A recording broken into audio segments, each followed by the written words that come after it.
boa tarde a todos. Obrigado pelo convite. Na verdade, quem deveria estar aqui seria o Dr. Manuel Cardoso, que é o líder dessa componente, mas ele, infelizmente, não pôde estar aqui, então eu fiquei encarregado de fazer a apresentação dessa componente do INCT, que é Interações Biosfera-Atmosfera. Então, essa componente Interações Biosfera-Atmosfera, quando foi desenhada lá há 4 anos atrás, 2009, duas eram as questões científicas que nós queríamos abordar, né? E uma delas, a primeira delas era qual o estado atual, tanto espacial quanto sazonal, da vegetação e dos usos da Terra na América do Sul. E a segunda questão é, considerando as interações bidirecionais entre a atmosfera e a cobertura vegetal, quais seriam os impactos das mudanças climáticas sobre os ecossistemas da América do Sul e como serão amplificados ou serão contrabalanceados no futuro, tá? E os objetivos descritos no documento do INCT, que foi submetido, colocava como objetivo justamente a elaboração de mapas com representação espacial e sazonal dos usos e cobertura atuais da Terra, compatíveis com as necessidades dos modelos de biosfera acoplados aos modelos climáticos. Esse era um ponto, era e é um ponto importante nesse tipo de mapeamento. E o segundo é aprimorar e desenvolver novos modelos ambientais que permitam subsidiar análises detalhadas sobre os impactos das mudanças climáticas nos ecossistemas da América do Sul. Então, eram os dois principais objetivos dessa componente Interações Biosfera-Atmosfera. Como eu falei já, o coordenador Manuel Cardoso, instituições participantes,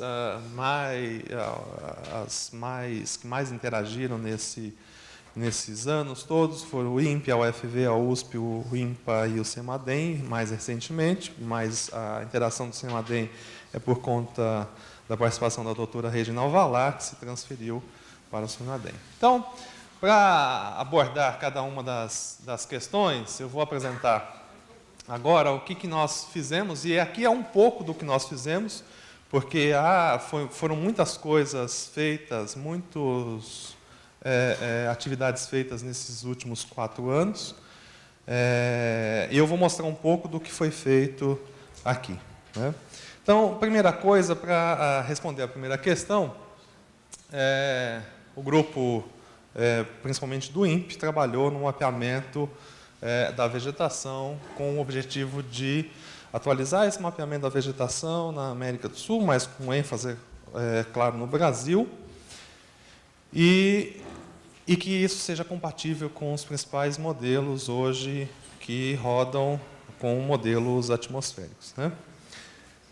Então, foram utilizadas imagens TM e ETM Landsat, de 99 a 2005, mapa de vegetação do IBGE de 93, grandes cenários ambientais e ecossistemas do Nordeste da ANA de 2003, ProBio de 2005, SOS Mata Atlântica, CanaSat e Eucalipto até 2012.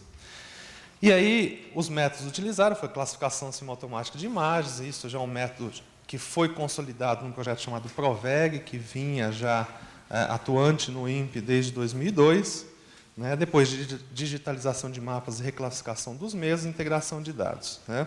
Aliás, isso é até uma crítica, e por isso esse projeto também é importante, porque boa parte dos modelos, aliás, a maioria dos modelos hoje climáticos, em geral, não tem essa atualização da cobertura vegetal. Bom, aqui aí o primeiro mapeamento, né?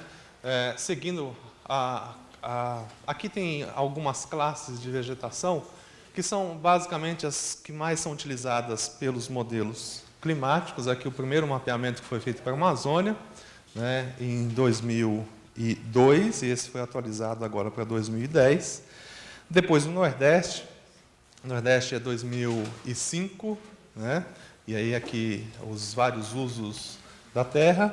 Depois, agora, mais recentemente, foi publicado ano passado São Paulo, com uma característica, foi feita a inclusão das áreas de eucalipto e os principais núcleos urbanos, e também foi feito um mapeamento de áreas de mangue de restinga, que foi também uma inovação nesse mapeamento, ainda que nós não consigamos utilizar em modelos desse tipo Restinga, por exemplo, o Mangue, como ele é de fato.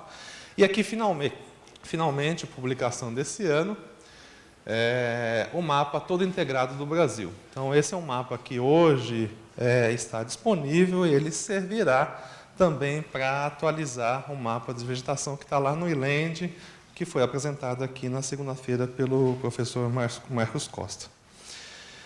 Pois bem, além disso, foram feitos trabalhos desse tipo, que ainda está em andamento. Esse aqui é um mapeamento da variabilidade espaço-temporal da fenologia da vegetação. E aí, principalmente, nós trabalhamos na interface Cerrado-Floresta Amazônica, que é uma interface bastante complexa. Esse aqui é um tipo de trabalho feito agora pelo Jorge Bustamante e mais o grupo que fez o mapeamento de vegetação. A publicação está em preparação, mas só para você ter ideia, a partir de dados de sensoramento remoto, em 5 regiões na Amazônia e 5 regiões no Cerrado, ele consegue mapear o início e o final das fases de crescimento da vegetação nos 2 biomas, Cerrado e Amazônia, em 5 pontos em cada um. Então, em linhas gerais, foram feitos esses mapeamentos, né? E depois, para responder a segunda questão, ou seja, como as interações bidirecionais entre a atmosfera e a cobertura vegetal poderia se comportar, quais seriam os possíveis impactos no futuro.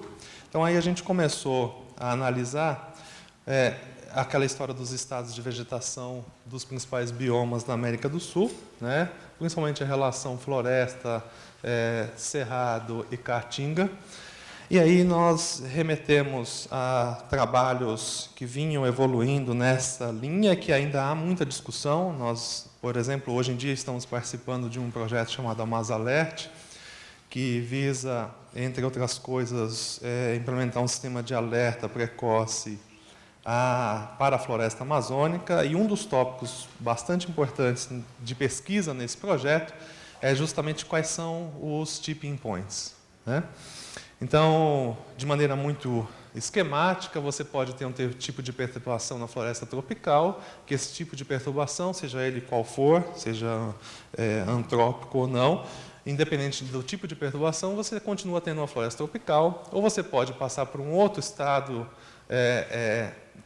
de perturbação, que pode ser induzido por mudança de temperatura ou de precipitação, ou mesmo de área desflorestada, que aí você pode levar um outro tipo de vegetação, um estabelecimento de outro tipo de vegetação na região, ou pode até chegar a uma situação onde você tem um extremo tão grande que isso pode até ser irreversível, e aí pode, inclusive, nesse caso, induzir eventos mais extremos, como mais seca e mais incêndios florestais. E aí nós começamos a discutir isso. Nós, inclusive, na primeira reunião que nós fizemos, nós discutimos bastante sobre quais seriam os principais agentes de mudança ambiental nos biomas da América do Sul. Nós mapeamos e também discutimos muito isso no âmbito de outros projetos, que nós teríamos os primários e os secundários, os primários voltados realmente pela mudança de uso da terra, mudança de uso da terra e pela mudança do clima, e que os secundários seriam secas e incêndios florestais, mas todos esses impactos, esses drivers, seriam todos interligados. E aí o problema é como você modelar isso e como projetar isso no futuro, e ainda mais, como depois você avaliar quais são as respostas do ecossistema a esses drivers ambientais de mudança, né? Na época nós discutimos muito sobre a história da savanização e do forest dieback, do dieback da floresta amazônica. Houve muita discussão, inclusive, com ecólogos, porque, inclusive, essa história da savanização ainda gera muita discussão, porque a gente não está discutindo aqui as complexas questões ecológicas, mas simplesmente uma possível substituição da vegetação. E um dos trabalhos que motivou, né, primeiro foi em 2003, uma tese de doutorado do Marcos Oyama, que discutiu possíveis estados de equilíbrio do clima-vegetação na América do Sul. Depois, em 2007, foi outro artigo que motivou também o texto do INCT, do Luiz Salazar, onde ele utilizou 15 modelos do IPCC AR4 e ele avaliou qual o impacto do aumento da concentração de gás de efeito estufa, né, e o impacto decorrente disso na precipitação e na vegetação, e utilizando um modelo de vegetação potencial, ainda sem ciclo de carbono na época, ele chegou a esses resultados, né, que como vocês podem ver, que seria a vegetação natural potencial, onde nós podemos ver aqui, com o clima atual, qual seria a distribuição dos biomas, né? Então, a floresta amazônica, uma área de savana, uma área de caatinga e mais uma área de floresta tropical. E no futuro, essas projeções são para o final do século XXI, a partir dos cenários de emissões A2, nós teríamos, na maior parte dos casos, uma diminuição de área de floresta tropical na Amazônia e um aumento da área de savana, e, em alguns casos, substituição da área de caatinga por área de semideserto ou até área de deserto, né? Então, tanto que nas conclusões desse estudo de 2007, ele discute que a substituição da floresta tropical por savana seria de 18% a 48% até o final do século XXI. Nós precisávamos aprimorar e avançar com esse estudo.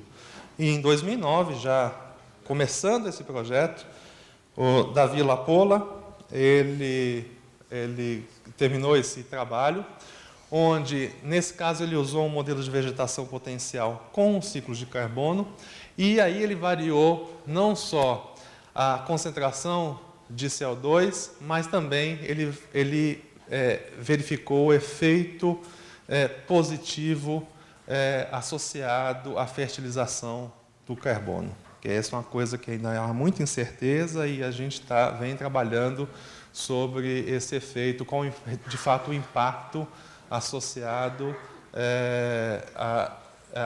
da fertilização do carbono. Então, ele fez variações na temperatura de 2 a 4 graus Celsius, de precipitação ele reduziu até 45%, e aí ele concluiu-se que se a estação seca fosse maior do que 4 meses, você poderia ter uma substituição de floresta amazônica por biomas que suportem mais situação mais seca, né? É claro que ele também discute a história do fertilização do CO2 e que esse seria, por exemplo, algo que poderia contribuir para que haja aumento ou diminuição. Aí, mais à frente, o Luiz Salazar avançou um pouco mais nisso, aprimorou o modelo de vegetação potencial. Aí ele pegou 4 setores da Amazônia, Sudeste, Nordeste, Noroeste e Sudoeste, e ele variou a temperatura, variou a precipitação, e as cores indicam aqui a área resultante de floresta tropical, floresta estacional, savana ou caatinga.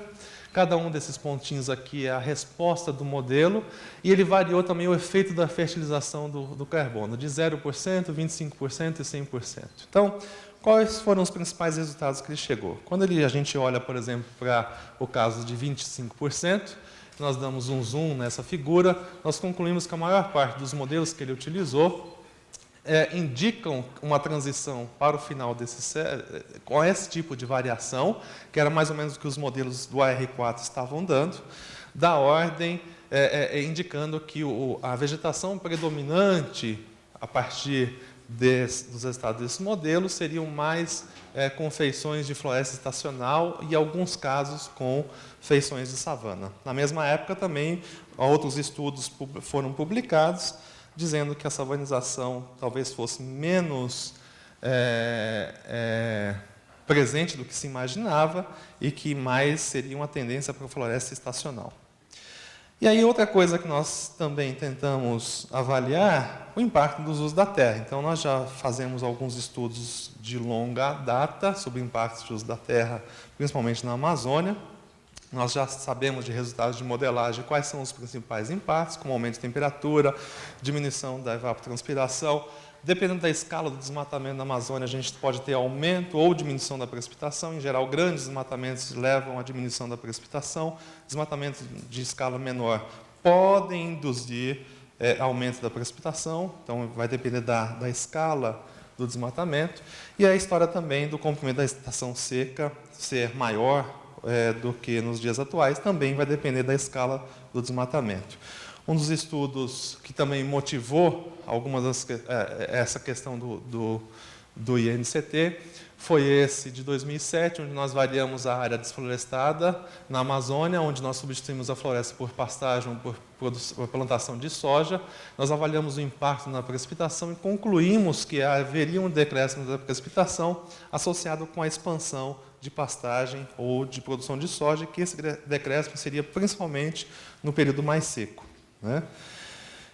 Nós sabemos também, como eu acabei de falar, que na escala regional os impactos são diferentes, né? Você pode ter um aumento da circulação local, aumento inclusive de precipitação local e diferentes impactos na nebulosidade que podem induzir mudanças nas estações secas e úmidas. E aí a gente começamos a discutir as coisas de forma integrada, porque até então os estudos que nós estávamos analisando eram: você rodava um modelo que considerava o uso da terra, ou rodava um modelo que considerava o aumento da concentração de gases de efeito estufa, e aí nós começamos a discutir que a gente tinha que integrar essas coisas, e obviamente isso não é fácil, e ainda há muita discussão sobre como fazer isso. E aí vem essa figura, né? Se a gente pegar, por exemplo, na Amazônia, mas em geral na maior parte dos biomas tropicais, as interações são múltiplas, elas são interconectadas, que são associadas a mudanças do clima, mudanças de uso da terra, e aqui eu separei o fogo, porque o fogo, no caso do Brasil, tem um papel muito importante, né? E esse é um componente importante dessa componente das interações biosfera-atmosfera, e os extremos do clima. Então, como eu falei, todos estão interconectados. Ao longo do projeto, então, nós olhamos os resultados do IPCC para alimentar nossos modelos. Aqui, por exemplo, no caso da Amazônia, por AR4, os resultados que foram publicados por Salazar, por Lapola, etc., utilizaram resultados do AR4. E a pergunta que a gente fazia recentemente era: quais seriam as tendências para a Amazônia dos modelos do CEMIP5, que são os modelos que serão publicados agora no próximo relatório do IPCC.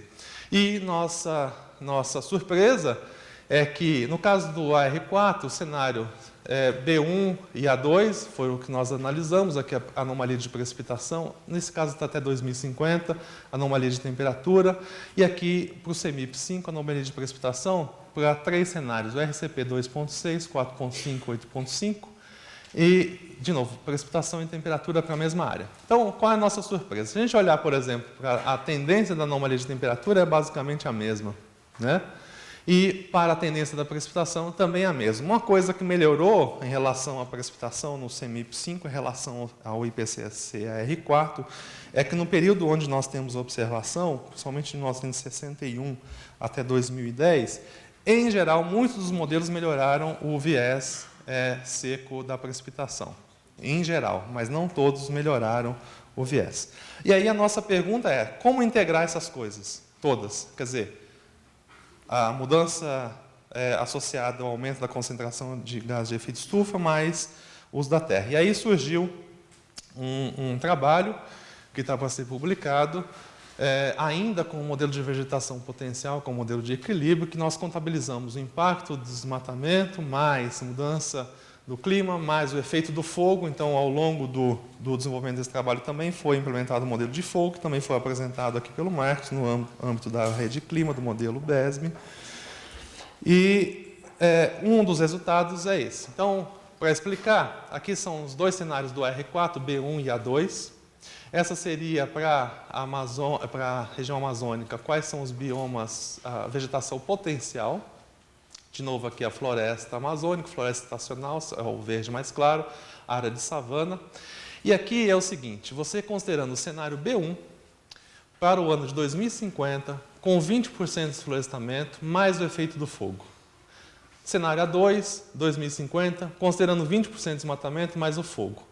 O que varia daqui para cá é você aumentar a taxa de desflorestamento, que aqui era de 20, aqui passou a 40 e aqui passou a 50. E esses números que estão aqui no meio, que obviamente vocês não vão conseguir observar, é o seguinte, foram utilizados 15 modelos aqui. Qual é a concordância desses modelos? Onde aqui as cores só indicam onde você tem mais do que 10 modelos mostrando o mesmo sinal. Então, se, por exemplo, nesse ponto aqui, mais do que 10 modelos indicam que a projeção é para uma savana, como é o caso aqui, então aqui você plota. Inclusive, você plota qual é essa porcentagem. Nesse ponto que eu estou colocando aqui é 100%. Mas, por exemplo, nesse ponto aqui você não tem concordância. Ou nesse ponto aqui você tem para a floresta estacional. Então, o que nós podemos observar? À medida que você vai aumentando a taxa de desmatamento, você aumenta a incerteza. Isso é uma das coisas que a gente sabe, aumenta a incerteza, mas também aumenta a área de floresta estacional. O que coincide com outros estudos que vinham sendo publicados no passado. E esses resultados com a R5, como é que ficam? Né? Esses resultados com a R5, então aqui nós utilizamos o RCP 2.6, 4.5 e 8.5, de novo 20% de desflorestamento mais o fogo. Nós fizemos também, obviamente, sem o fogo, aqui eu estou mostrando por questão de tempo, só o caso completo. 40%, 50% e vejam só o resultado, é muito semelhante. Né? É claro que, à medida que você aumenta a área de savana em direção à floresta, a área que era a floresta tropical, você tem uma região de incerteza aqui, né? Mas você tem muitos pontos com floresta estacional. Né?